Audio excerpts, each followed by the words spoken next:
I think he's a wonderful coach. I think he's somebody that the Philadelphia 76ers organization is incredibly lucky to have. I think he's forgotten more basketball than most of us know. And more importantly, Skip, I think that he's somebody that deeply and genuinely cares. But in this particular point of his career, not as much to his detriment as it used to be. When he coached in Chicago, it was too heavy. It wore too much on his sleeve. Michael Jordan went from averaging 22 a game to 37 in the first year that Collins was his coach. Scottie Pippen went from averaging 7 to 14 points a game. They improved under Doug Collins. And obviously, you know, young players tend to get better. But he wore on them emotionally. He always had that reputation. He had it in Chicago. He had it to a lesser degree, but to some degree still in Detroit. With the Wizards, it got a little better. But in Philadelphia, that's not a problem. He's a grandparent now. He's very comfortable with his life.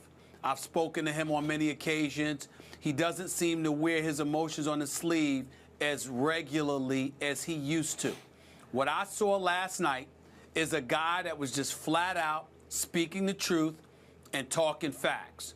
The Philadelphia 76ers know they're not good enough because they built this team to perform around Andrew Bynum, a 7'1", 290-pound, two-time champion center, widely recognized as the second best in the game when healthy, first by some such as yourself, who hasn't played one single minute this year.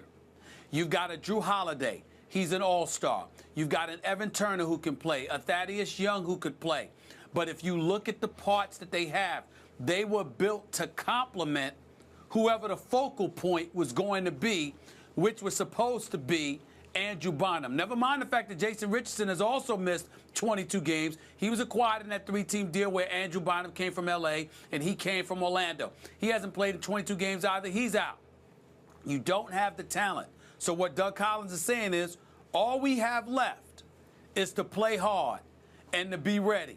And to play hard against Miami, to play hard against New York, and then to have a 9-point lead on your home court going up against the Orlando Magic, who've won nothing but 16 games this year. And to wet the bed the rest of the way that they did is flat out inexcusable. I don't blame Doug Collins for that at all. The 76ers are very lucky to have him, and this is not some meltdown. This is him just speaking plain old hardcore facts. I hear what you're saying. It was very painful for me personally to watch Doug Collins at the podium after that game last night. Doug Collins, for me, Stephen A., is one of my favorite people I have ever known in all of sports my whole career. Both of us. We share some close friends, and I was on record on this show before Doug took the Sixers job. Please don't subject yourself to it again, Doug. I don't think he's cut out for coaching, Stephen A., and you are right. This man has basketball genius about him. His emotions just run amok because nobody wants to win any worse than Doug does. And you remember those days not only in Chicago, Stephen A., but in Detroit, when he used to sweat completely through his suit jacket, just be wet, have to mop his brow at the end of the game on the bench. It was hard to watch because he coached emotionally on the edge and oftentimes over the edge. And as he goes into his 60s, I didn't want to see him go through this again. And do you remember during the Olympic run when he was the analyst for NBC, and it might have been even the night before the gold medal game, when he was apprised of the fact that they had landed Andrew Bynum, and he said, I couldn't really tell anybody about it. I was just spilling over with it because I knew now we're back on the map. Now we have a chance in the East. And now, unfortunately, Doug knows what I know. From a very respected source, high-placed source in the organization, I'm told that the latest MRI on Bynum's knees showed degeneration. They will never get better. They will only get worse. He might have a couple of flashes as we go forward, a few games here, a few games there. Won't be able to sustain it because his knees are basically shot, cartilage gone. Can't regenerate it. So, Stephen A., Doug knows he's up against it, and he can't do anything more from his heart to bring out the heart in his team. They can only do so much. And as he said, after a while, you just have to go out there and try. Just play. It's the Orlando Magic. And that was tearing Doug Collins apart. And from this point forward, Stephen A., just God bless him. I hope at some point fairly soon he goes back to what I think he does greatest, which is broadcasting basketball. Well, he's definitely an exceptional broadcaster. I don't blame you for taking that position. He is a wonderful guy. He truly is. And he's just a fabulous, as far as I'm concerned, just a fabulous coach. The handwriting's on the wall. Yep. The Sixers lost Andre Iguodala. People forget. Last year, the Sixers not just won in the first round after Derrick Rose went down against Chicago.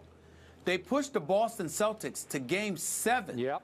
of the Eastern Conference semifinals with the team that they had.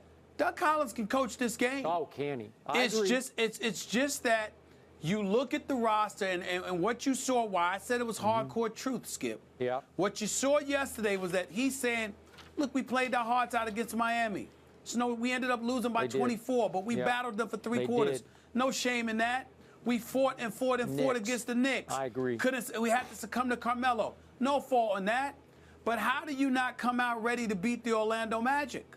That's what he's saying. Those are the kind of things where it's a reminder to him of what's missing. Because if you know you don't have the requisite talent to compete with the elite teams in the game, you're supposed to salivate at the opportunity to beat a team that's on your level or of a lesser level, as opposed to taking the night off. And to take the night off for a coach like Collins is just unthinkable. He can't comprehend it. And that's what you were hearing last night. It wouldn't surprise me at all if he called it quits after this season. I have no inside information. I haven't talked to the Sixers organization about it, even though I know a lot of people within the organization. But I'm just suspecting this is going to be it, because if Andrew Bynum's got degenerative knees, where do you go? You got to go to the draft and build from scratch. Yep. And that is not why Doug Collins came back into coaching.